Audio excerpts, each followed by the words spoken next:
palavra irmão. Irmão, eles eram irmãos de sangue ou irmãos apenas espiritual? E se eles eram irmãos de sangue, não é? Por que havia, então, por que ele precisava de pedir a alguém? Mestre, olha, fala com esse camarada para ele dividir comigo o que ele tem. Aí nós podemos já encontrar nesse versículo a avareza. Por quê? Porque se não existisse avareza, entendeu? Aquele outro que possuía tantos bens, ele ia querer repartir. Mas aí nós já encontramos um pouco de avareza, tanto que o outro teve que pedir, mestre, olha, fala com ele aqui para ele repartir comigo. Entendeu? Aí Jesus, né, tem que falar com ele, olha, homem, quem me colocou como juiz ou como repartidor entre vocês? Irmãos, se nós temos na nossa vida a avareza, é difícil servir a Deus. É difícil ofertar a Deus, é difícil dizimar a Deus. Uma pessoa avarenta é uma pessoa que só quer para ele, que se importa única e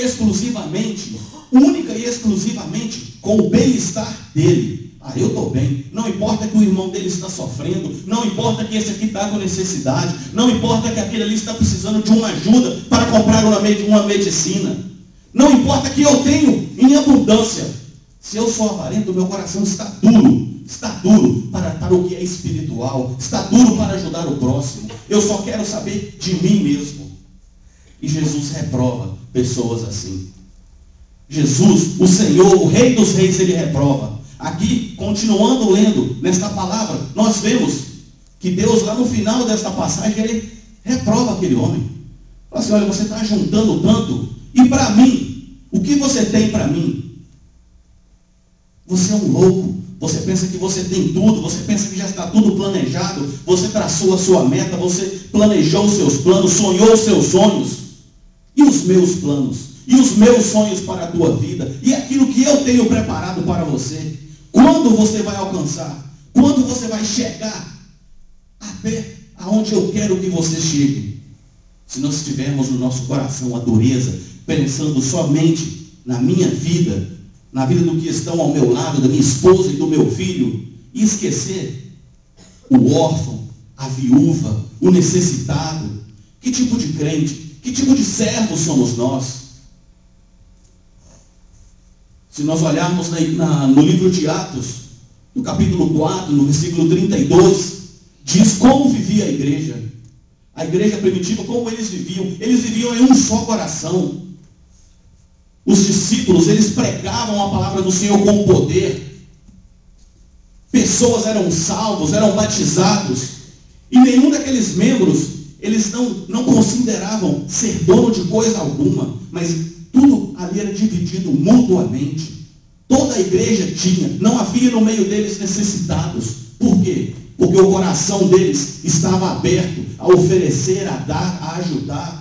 Né? Os carentes, aqueles que não eram providos de bens financeiros, aqueles que não tinham nada para comer, os enfermos. Assim nós temos que ser. Mas é tão difícil. Eu entendo que é tão difícil eu repartir aquilo que eu ganhei. Mas eu trabalho tanto durante a semana toda. Mas e esse cara vai trabalhar 2 vezes só por semana? Agora eu tenho que chegar. Entendeu? Chego lá na igreja, eles estão pedindo para fazer uma ajuda, para fazer lá assim uma diaconia, para ajudar tal irmão, que ele vai trabalhar com o meu trabalho. Avareza, meu irmão. Avareza. Nós temos que nos alegrar em poder ajudar, em poder ser bênção. Porque como o irmão disse aqui, acho que ele leu aqui, que nós temos que abençoar. Abençoando, nós somos abençoados pelo Senhor. Se eu ficar retendo aquilo que Deus tem para mim, mas não vai se secar ali nesse poço de avareza, nesse poço de só querer se preocupar com o que eu tenho. E aquele irmão que precisa? Ah, mas ele não vai trabalhar. Irmãos, você não se preocupa com a vida dele. Você oferece diante do teu Deus. Pai, está aqui, Pai. Isso aqui é para ajudar aquele irmão. Irmãos, e o Deus que te deu, o Deus que tem te abençoado, Ele é fiel e misericordioso para dar muitas vezes mais do que aquele pouco que você ofertou para aquela vida.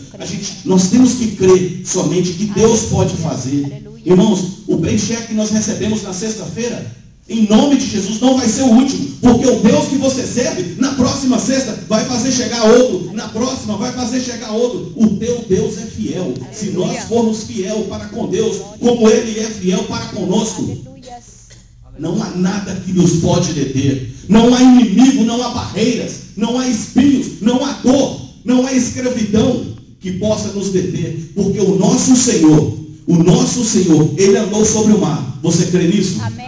Amém. Amém. E Ele disse que coisa maior nós faríamos se Ele andou sobre o mar. Eu creio que no poder e na autoridade do nome do Deus que eu sirvo, eu também posso andar, você também pode andar. Eu creio que se barreiras estão na tua frente, no poder e na autoridade do nome do teu Deus, essas barreiras cairão diante de ti, como aquela muralha caiu diante do povo do Senhor lá em Jericó. Por quê? Porque o povo era poderoso, porque o povo tinha uma cara de terrível, de bravo, de temível? Não, porque o Deus que eles servem é maior do que qualquer barreira, é maior do que qualquer problema, é maior do que qualquer dificuldade. Esse é o Deus que nós servimos. A vida de um homem não consiste na abundância dos bens que ele possui. Glória a Deus. Não importa. O que adianta eu ser rico, eu ser milionário, eu ter em abundância, ser dono de terras, ser dono de aviões, carros? A minha vida não consiste nisso. Deus não vai olhar para o que eu possuo para Ele me salvar. Ele nos salvou a todos. Quando Jesus morreu naquela cruz, Ele fez isso por todos. Mas é muito difícil uma pessoa que é provida de muitos bens, que é rico financeiramente, é muito difícil aquela pessoa olhar para aquilo que Jesus fez. Por quê? Porque ele coloca a fé dele, ele coloca tudo que ele tem no dinheiro, é na aplicação financeira, no investimento, enquanto nós deveríamos estar investindo nos céus, como o irmão disse, aonde a ferrugem não chega, aonde a traça não corrói aquilo que nós temos. É lá que nós temos que estar investido. Lá o ladrão não vai para tirar aquilo que nós temos diante do nosso Senhor. Nós devemos ajuntar para as nossas vidas tesouros lá no céu.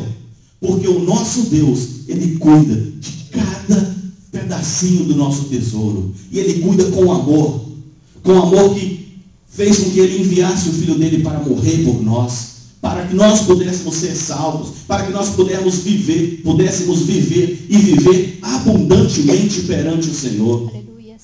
Não importa o que nós temos, importa o que somos diante do Senhor. E nós somos a menina dos olhos de Deus. Nós somos a noiva do Cordeiro. Nós somos aquilo que o Senhor chama de amados, chama de filhinhos. Aleluia. Nós somos filhos do Deus Todo-Poderoso. O Deus que está presente aqui nesta manhã, o Deus que tem nos abençoado. E quantas vezes nós esquecemos disso? É verdade. Quantas vezes nós pensamos que eu sou o Jean, eu sou o João, eu sou o José, eu sou um pequenino, Deus não olha por mim, Deus me esqueceu. É impossível Deus te esquecer. É impossível Deus me esquecer. Deus nos ama. Aleluia. Ainda que pareça ao contrário, ainda que o inimigo esteja falando aí no teu ouvido, isso é um monte de blá blá blá, isso não existe. Irmãos, fala para esse inimigo, olha, você está derrotado, você está vencido, afasta-te de mim, Satanás, porque o meu Deus vive, o meu Deus reina, e eu sou servo do Deus Altíssimo, eu sou aquilo de mais precioso que Deus tem. Glória a Deus. Amém? Aleluias. A vida do homem não consiste na abundância dos bens que ele possui. Nós podemos ver lá no livro de Lucas, no capítulo 16, do versículo 19 ao versículo 31, que é aquela passagem do rico e do mendigo. Exatamente no versículo 22, diz que morreu o mendigo e, continua a frase, e embaixo diz, morreu o rico e. Aí depois desse i, tem uma grande diferença. Morreu o mendigo e foi levado aos seios do pai Abraão. Morreu o rico e foi sepultado. Por quê? Porque é muito difícil, como eu já disse, aqueles que têm riqueza, se apegar a Deus, confiar em Deus, pedir a Deus alguma coisa. Por quê? Eles não precisam de pedir. Eles têm dinheiro, eles têm aquilo que eles pensam, né, que é necessário para adquirir o que eles quiserem.